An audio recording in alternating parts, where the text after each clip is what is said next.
Hello, everybody. Good late night if you're in Europe right now, and good evening if you're here in the States. My name is LattMackey, and this is Bonk's Revenge on the TurboGrafx 16, or known as the PC Engine. I am joined by the one, the only, my good friend Evan Grill. Evan, how you doing? I'm doing great. Okay, awesome. So a couple of quick things here before we get started with this run, because this may be a console you've never heard of before or don't have a lot of experience with, which is, don't worry, you're not alone. The TurboGrafx 16, I'm actually going to be playing on the PC Engine, the core graphics. There's a couple different variants, and I'm playing on the core graphics. But the controller itself actually has turbo switches built into the controller. So for a speedrun, it's totally legal, totally valid to use turbo switches and buttons and those kind of strats when playing through the game. So super fortunate, and we're going to take some advantage of it. Now, quick heads up. We're doing this charity for a very good cause. We are a COVID-19 relief, super important. And in the spirit of fundraising and philanthropy and all that good stuff, I will be donating per death, and my commentator, Evan Grill, will be doing so as well. There's going to be some death, folks. I'm going to die. There's actually intentional strats where I will take death, specifically for that reason. So join us, donate per death, and as Evan likes to point out, if I accidentally get a bonus game, myself and Evan will be donating a larger amount because that is not what you're supposed to do. It totally slows you down. So I'm going to get us started, and then Evan's probably going to take over there from me. The category tonight will be the expert category, and the categories just line up with the game modes. And all the game modes are: the practice is you play one stage, intermediate you play 4 stages, the expert you play the complete game. So that's what we're going to be doing. So let us get started. Here we go. 3, 2, 1, go! Evan, tell us a little bit about Bonk and Bonk's Revenge. So this is the second game in the series. It's the most popular speedrun-wise, probably because it's the easiest to control. I would say best to control, but you say easiest, I say best. Fine. Yes, it's a different engine from the other games. For some reason, all the other games use the same engine, but this one has its own engine, and it's just easier to walk around and manipulate. And you see him now jumping and spinning. That's where he's using the turbo controls. That lets the spinning actually maintain speed and lets you kind of hover in the air as you move through the air. The other major piece of this run that you're going to see right now is he's going to be grabbing meat power-ups. There are 2 levels of meat power-up. Huge beef, bunch of beef. Yes. The smaller meat is like a level 1 power-up, and you move twice as fast and you do twice as much damage. With the larger meat, which you can actually add the 2 together, so you can get a small meat and then another small meat, and you upgrade to the large meat. You move 3 times as fast and you do 4 times the damage. Carrying that meat power, using that meat power as often as possible is one of the major things in this run. Carrying it into boss fights is really important when you can. And you're going to see him grabbing meat constantly throughout the run. There aren't a lot of places. The game is pretty linear as far as platforming goes, but all the routing you'll see has actually been done around where we get those power-ups. So it plays a pretty important piece of the speedrun. The other thing that you'll notice is that he's going to be grabbing extra lives in a world record attempt that you probably wouldn't grab them. But because the deaths that you have to take in the game are so close, even the slightest bit of extra damage can really mess that up. So you'll be seeing him grab a couple of extra lives throughout this run. That will pause it, and that will make you think, oh, he's losing time. It's just so that we can actually finish the game consistently. Absolutely. And actually in the end game, depending on things, getting the extra lives here is a lot faster than later on in the game. So that's why we get them here. Makes it a little bit safer. And, the worst thing in the world is that game over screen. And we're going to really try hard to avoid that for this run. So that's why we get the extra lives. So we're coming up on the first boss here. This boss is the only boss in the game that has a true quick kill. And essentially, he is doing damage to the boss right now by pounding the ground.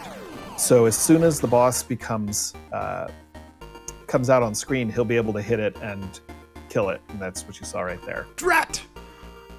So one of the things that the entire Bonk series is known for is its bosses. A lot of them have these really big and bright sprites, and Bonk's Revenge is no different. We've come up with some nicknames for some of these bosses, obviously, the more that we've run it, but all of them have like this catchphrase tagline that they say after being defeated, and his is Drat, whatever that means. Do you have any idea what Drat actually means? I don't know. I think it's just an expletive. That makes sense. So once again, you'll notice that there's actually no meat power-ups in this level. So the idea here is to take my meat all the way to this. All the way here to this mini boss, and I'm realizing that the sometimes using the word meat could have some weird meanings, but we'll keep it going here. Yeah, and you missed it by like just a few frames. I did. It was so close. But, it's really tough carrying the meat power up to the end of that mini boss. This is the first vertical stage that you'll see. This is a good opportunity for some donations. Wonderful. We do have a $70 donation from Professor NES saying, "You made a good future," going towards the All Good Futures incentive for Sonic CD 2011. And just a quick reminder, ESA Together is a week-long online marathon that will feature speedrunners and score attackers from all around the world. We invite everybody, be it ESA regulars or first-timers, showcasing their best for you. ESA Together is supporting ESA and our other affiliated events' increased costs this year connected with the coronavirus outbreak. So please keep your donations coming. Professor NES, thank you so much for the $70. Yes, really do appreciate it. We are moving as fast as we possibly can to the round 2 boss here, and affectionately known as the Witch Doctor. I don't know if that's the actual name of this That's boss. the name that's in the manual. It is, okay. I know I bring it up every time after we do this, but I couldn't remember if that's the actual name of it. Yeah, the manual doesn't have all of the bosses spelled out, but this is one of the ones that they do. And is his name Witch Doctor, or is it just called the Witch Doctor? It's Witch Doctor. There's no article on the front of it. No, duh. So, the TurboGrafx 16 itself, it kind of, Evan, maybe you could talk a little bit about that. Like, it kind of came out towards the end of the NES as we moved into Genesis and Super Nintendo. Is that correct? Yeah. It in the US and Japan, it came out at the tail end of right before the Genesis came out, or the Mega Drive in Europe, and at the tail end of the NES. It has similar power it's like kind of in between the two. So you can see it's much better than an NES, but it is still technically an 8-bit console, despite them saying it's a 16-bit console. I know that in Europe it did come out, my understanding is it was a PC Engine is what it was called in Europe, but it was a very limited release. Not a lot of people grew up with this as their console in Europe. Not a lot of people grew up with it as their console in the United States, but this is true. Matt and I both happened to have it when we were children. In the U.S., a large portion of the library is these, is shooter types games, shmups, shoot 'em ups, things like that. But the more you get into the library, the more you realize there are actually some really wonderful platformers for the console. And obviously, I'm partial. Bonk's Revenge is my favorite. It's actually one of my favorite games of all time. So, but there are actually quite a few really good platformers, throughout the library of the system. Yeah, and a lot of arcade ports. IREB ported almost all of their arcade games to the TurboGrafx 16. That's a really good point. And in fact, in a few days, I'll also be running Ninja Spirit on the TurboGrafx 16, and that's an arcade port. It originally came out as an arcade game. Even has an arcade mode built into it. Yep. So go ahead, Evan. I was going to say, this is going to be a situation where he's going to grab this meat, and he wants to carry it as long as he can. When he gets to the boss up here, every hit on the boss, if he has the small meat, which is what he should have, is worth 2 hits. And so it reduces it from a 5-hit fight to a 3-hit fight, potentially, which reduces the time. It's about 15 seconds per extra hit that you get in. Oh, no. Oh, jeez. Whoa, okay, saved it. Woo, that was close. You did save it. Jeez. That was so close. That was not that. I can't believe that actually happened. But so we actually have a chance here to 3-cycle the boss, as Evan was mentioning. Like any game of this era, there is an ice physics, a level of some sort in this game, just like pretty much any other platform of the time period. Yep. Oh, dang it. I got hit. Okay, that's okay. So we're going to do 4-cycle here. We got the 1 hit on there. That's pretty good. I missed it by just basically a pixel there. Yeah. This boss is probably the hardest hitbox to work with. It's brutal. She's elements like a pixel off, and you still get the hit in, but she hits you as well. It's interesting, the Bonks series in general, because the games, for the most part, even as casual and blind playthroughs, aren't that challenging. But some of the bosses and some of the enemies have some really challenging hitboxes, like more challenging than they should be. And this boss is one of them, the ballerina. Her hitbox is like, it feels like it's this big sometimes. This is a good opportunity for some more donations. Absolutely. Wonderful. Please let me remind you that during ESA Together, the first 800 subs to ESA will be matched by a $2.50 donation from our sponsor HyperX. Let's smash that goal and work our way to another remote slot that you can all use. We are currently sitting at 371 of those 800 subs that will be matched, so there's still some way to go. And if you want to help out ESA and you maybe have a Twitch Prime sub just sitting there doing nothing, you can just hit it our way, and that would help greatly. I am wearing some HyperX headphones right now. But you'll notice that there was actually no meat power-up in that level. So once again, we're trying to get through this as fast as we can without having a power-up. And it's definitely slower, as you notice, but there's no place you can actually get meat on that level. Oh, and we got the first skip. This is the first Go two ahead. skips. Sorry. Yeah, this is the first of 2 skips. This skips about 40 seconds of the level, and then he's going to have another skip coming up. He's going to want to get some fruit here so that he gains some life, because he was very low on life there. These tricks are not easy to pull off sometimes. No. I didn't miss it. Okay. Didn't get up high enough. Okay, so Missed the angle just a little bit. so he's going to have to take this the long way. Which gives you an opportunity to see more of the game. This is like bonus content. This is exciting. Yes, there you go. Try to sell it, man. We're doing this for you. You have to hit that enemy pretty precisely. The pixels window available there is pretty tight. And that's what I just missed the angle a little bit. So much easier if you're powered up there, but the speedrun route doesn't power up there. So that's why that happens sometimes, just like that. So he's now getting to where he would have been off the skip. Yeah, and that's an okay death there, actually, because we're going to power up our health anyway. And one of the cool things, or I should say good things about the deaths in this game is that while there is an animation, so it's pretty slow, you actually start, you just noticed, I brought my character back to life right where I died. So as far as like a casual or blind playthrough of this game, it's pretty forgiving. And so it's not the worst thing in the world if you have to, because some of these levels, especially your first playthrough, are going to destroy you in this game. But at least you don't have to like start back at the beginning and have to deal with that. We are working our way towards the boss of this level, which the Captain Crunch, Captain Hook. I'm sure I've thought I called this boss by like 8 different names, and some of them with profanity, some without. So. Yeah. This boss is the official end of the intermediate category. So if you're wondering what an intermediate category looks like, it's about 12 to 13 minutes for most runners. The practice category is less than 3.5 minutes. So if you've never speedrun before and you're thinking about getting into it, it's a really great speedrun to learn, because you can learn a really fast route. Absolutely. Very forgiving.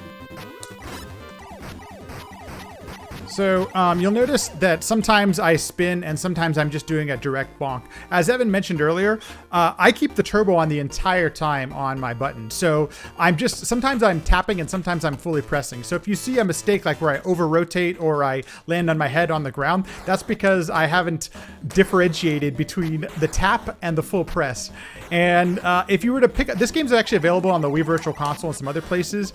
If you play it there, you actually get a button that's mapped to the turbo button, so you don't have to worry worry about all that kind of stuff. And it makes the game actually a lot more enjoyable. I wish they had that on the original console.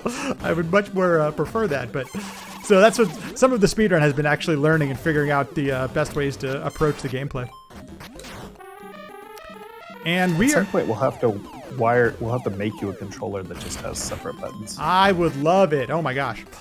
This is stage 5, and this is the only level without a boss. So I'm actually going to be trying to play through this as fast as I can without going through a boss fight. But unfortunately, a lot of times we're going to have to take a death in the next part of this level. So let's see what happens. This is, you'll notice that this is kind of a rehash of the very first level we played through. It's now just all filled with what looks to be lava. It's actually, in the instruction manual, it's actually referred to as the same place, so. Yeah, this single level here is the hardest level in the entire game. Without a doubt. Getting 0 deaths in this level is the target of a world record run, but I don't even know that the world record has 0 deaths. The current world record holder is actually Great John, and I know he's done it without any death. Oh, that's going to be the problem. Yeah, that's a bad. See, and that's what happens when you try to force it. Woo, that was bad. Oh, we got lucky. Yeah, all sometimes you want to take an intentional death just so that you don't slide down the hill, because you don't actually get to revive your character until he is stopped. Mm-hmm. And I probably should have done that. That was probably my mistake, but that's okay. Oh, that was a good hit damage boost there. Okay, so we're going to take a little slightly safe here. Normally, I would just swim up the waterfall, but with all these guys chasing us, there's no reason to rush it. No reason to go crazy with it. Cutscene! Cutscene! If there's... You can go ahead and read donations if you have any. Sure thing. First of all, thank you, The Smoke CS, for your Twitch Prime sub. That's another $5 going towards ESA for future events. So thank you very much for that. And also, I was talking about our sponsor HyperX, and they don't only match the subscriptions, but they also sponsored some prizes that you can see at prices.esamarathon.com. We, for example, have 3 different headsets for a minimum donation of $25 over the whole stretch of the marathon. So if you've already donated like $10, it's only another additional $15 to get into that prize pool. Awesome. Well, thank you, So HyperX. I'm going to talk a little bit about the story for this game, just to catch you up. You may have seen the moon cut in half off in the distance during that cutscene. King Drool III, who is the grandson of King Drool from Bonk's Adventure. You may have to write this down, everyone at home, just letting you know. Has stolen half of the moon. He is also, you've been tasked by Princess Za to recover the other half of the moon. So what we are doing is we are slowly working our way towards a rocket to get to the moon itself, where we will finally face, after a boss rush, because this is a Bonk game, where we will finally face King Drool III. King Drool III. The evil King Drool III. And I don't think you ever actually kill any King Drool in the game. It always looks like he just kind of flies away in every Bonk game. Yeah, in the end of this one, we'll see a little cutscene where he flies away and he says, "I'll get you next time." And sorry for just spoiling the game, but just letting you know, it's going to happen. Yes, at the end of this game, Bonk wins. I apologize if that spoiled the game for you. While the last stage is the toughest one, this is the most technical stage, and you'll notice there aren't a ton of enemies, but the platforming is quite precise here. So you really have to jump on your platforms correctly. I'm going to take a damage boost here. And we're here on Rocket Man, which is probably one of the most challenging bosses in the entire game. Yeah, this boss can be cheesed by locking him in the corner, and Matt's going to try and do that, but it's very difficult to do consistently. Fell right through, clipped through it. So we were close, but I had iframes going, and it makes it a little bit more challenging to get there. So we're going to take a little bit safer route here. When I missed that, okay, well, that's okay. We got this.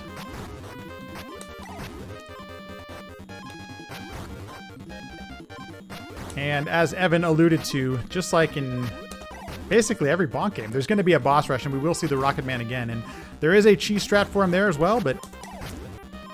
Okay, cool, we are done with round 6. So we're about to approach round 7, which is the last stage in the game. But just like almost every other Bonk game, it's like half the run is the last round. Yeah.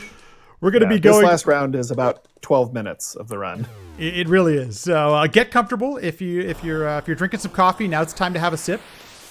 Or perhaps you're having an evening beverage with whatever meal you might be eating. Take a moment. You got it. We got a moment, and we're off. There's 4 stages, 1 for each boss in the game, and then Rocket Man has his own little elevator. And they're completely different stages. They're completely new than what we played before. And interestingly enough, they're actually entirely new tile sets. They're not represented elsewhere in the game, except for a couple of them are in bonus stages, but we don't play the bonus stages because that would just slow us down. And they are about to also introduce a new mechanic, and that is the crab. You get a new character here. Oh, and I actually just got a frame perfect trick, which you wouldn't even notice. But if you press the D-pad, oh my god, I did it twice, right on the conveyor belts, you actually don't get. I'll show you what happens when this doesn't happen. Actually, maybe I won't, because I might actually get it 3 times. I've never gotten it twice like that. That was kind of crazy. The conveyor belts push you back a little bit, and they just cause a little bit of time. Oh, actually, you won't see it, so never mind. You just take my word for it that the conveyor belts slow you down. Oh, there we go, just like that. Okay, so that's actually what happened. And I didn't get the frame perfect input there. And it doesn't save a whole lot of time. It's only about, a second to 1.2 seconds, something like that. While Evan did mention the new tile set, for the most part, you see the same enemies in these stages, though. These helicopters can be one of the toughest enemies in the entire game. Yeah, if you let them get above you, they'll just fly above you, dropping bubbles, which hurt you for some reason. But they will drop those bubbles, and they won't come down for quite a while, so they'll just kind of chase you through the level. I am super thankful that we actually got through the helicopters. It's probably the one of the most stressful parts of the entire run. Many runs die there at Helicopter Land. And we don't have to face anymore for the rest of the game. We're back. Here's Captain. Captain is back. Yep. And you can see how big of a difference this version of the fight is because he's powered up, how quickly this fight is over. So much easier. Okay, just saying. So much better and so much faster when you actually have the meat power up. Let's go ahead and do some more donations. Sure thing. We have some very nice donation incentives that you can get your donations towards. So coming up next, more or less, will be 3 donation incentives for Lightning Returns Final Fantasy 13, which is about 7.5 hours off. I know, but that's the next incentive on my list, so that's the one I'm going to tell you about. It's never too early to start. That's true. And one of those is you can name the chocobo that will appear in the game. So if you have a nice idea for a chocobo name, we currently have Batmobile at $55 and Birdo at $30. If you want to support one of those names or have an idea of your own, get your donations in and make it happen. Batmobile, I love it. Okay, I know what I'm donating towards. So this is the Witch Doctor again, and that stage is pretty self-explanatory, pretty kind of the same. I mean, there's nothing that special about it. It's pretty straightforward. This actually has some of my favorite music in the entire game, is this elevator stage here when we're back to a water stage. And because I got the skips, you actually never got to see Bonk swim at all. So just know that it actually does happen in the game in a casual playthrough. But if you're doing the speedrun and skipping, you don't get a chance to see this. But the music is not nearly as chill as this one is. And I love this part of the game because, at this point, you're starting to stress. Oh, man, I've got to run. We're going. Things are happening. And you get this really calm, relaxing, just chill out, enjoy your mood, kind of thing happening. So, oh, I need to get hit by that. There we go. Well, it's going to be a little bit different. There we go. We got it. Okay, cool. And we're once again the crab. And the crab is able to swim faster than Bonk can. So I actually do keep crab throughout this entire part. Evan, do you have a favorite stage in this game? That's a good question. I think as weird as it is, I think I like the boss rush just because of the variety of the stages. I agree. It's my favorite last stage or boss rush of any of the games. The whole game is my favorite of all the series, but it does a really good job of keeping it interesting and doing something different. Yeah, the boss rush in Bonk's Adventure is literally walk down a hallway and fight the 4 bosses. Yes. You just walk into a boss room, fight a boss, walk down a hallway, fight a boss. It happens after you've already walked down the hallway too, so don't even get me started. It's the Oh yeah, you walk one way down the hallway, seeing them all, and then you turn around and you walk back down the hallway, and that's when you fight them. Yes, and so we're back at the ballerina here, and you'll notice that I'm taking intentional damage. Our life situation is actually pretty good here, so I don't have to wait for... I can take the intentional death here. And that's just for speed purposes. You notice, like Evan said, we're not fully powered up here, so we want to figure out a way to get through the boss as fast as we can. The task, the tool-assisted speedrun, which I have to give a big shout-out to Memory Task for doing this a few years ago, actually is able to spawn a random drop to get a full meat power up here, and is able to take care of the boss in like 2 hits. It's pretty awesome. Yeah, apparently Bonk was just carrying that around with him. But that fight is much harder than the fight in the ice cave because you don't have the elevated platforms on the side to jump off of. Yes, it becomes really challenging and really slow too, unfortunately. Yeah.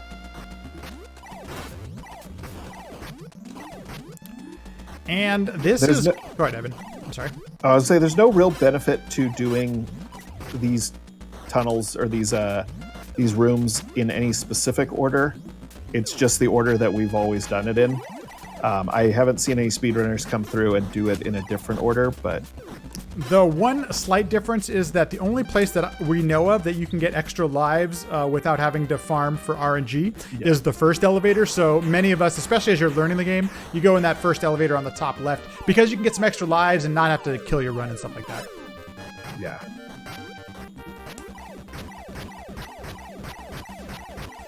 So with no meat power up here, he's not able to do the quick kill on this boss. So you get to actually see what the intended strategy is.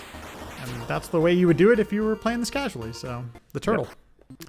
And we're screaming towards the end of the game here. We're going to see the Rocket Man fight again here. And I'm going to try, like Evan mentioned before, I'm going to try the same strat as I did the first time I played him.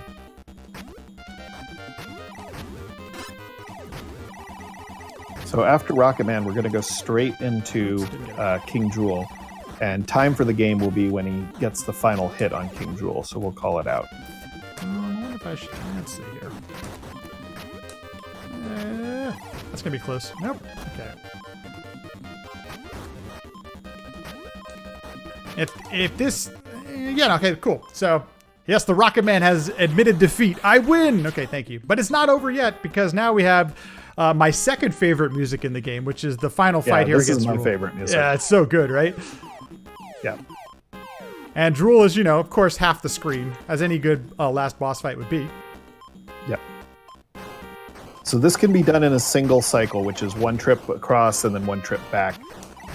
That would be really great. It doesn't look like Matt's going to do it Only this time. Only a couple hits off, though. Yes. So we do have time coming up in just a moment. Yeah, we're about to do it.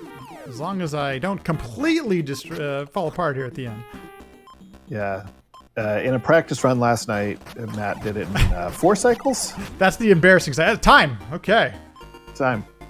The 2 cycles is the acceptable. That's the acceptable amount. And then the 4 cycle is the embarrassment. I should just quit the game. What am I doing? But Drool can be kind of interesting to figure out, actually, too, if you're playing this casually. His hitbox, like every other Drool in every other game, is not intuitive. There's a specific spot, like his nose does damage. It's the whole thing that you have to watch out for as you're doing this. So, and this is of all the Bonk games, in my opinion, have some really good cutscenes to end the game with. And this one has my favorite, where you're the savior of Moonland. You have saved Princess Za. I'm glad the moon is. Wait for it. The moon is. Here it comes. Full once again. And because this is like the first time you've actually even met or seen this character, this next part seems a little bit out of place. So just letting you know right now, if you're all of a sudden, Bonk and Princess Za. Some things are happening. So there we go. Evan, thanks so much for helping out on the commentary and everything. Of course, always. And thank you, ESA, and also everyone around the world for coming together and supporting such a great cause. You don't know, this is such a helpful thing that we're all doing, and appreciate all of you who have donated and continue to donate. And thank you for allowing us a little bit of a showcase of the TurboGrafx 16 and Bonk's Revenge. My name's LattMackey. Evan Grill was on commentary, and thank you so much for having us. And stay tuned. There is still tons of marathon left.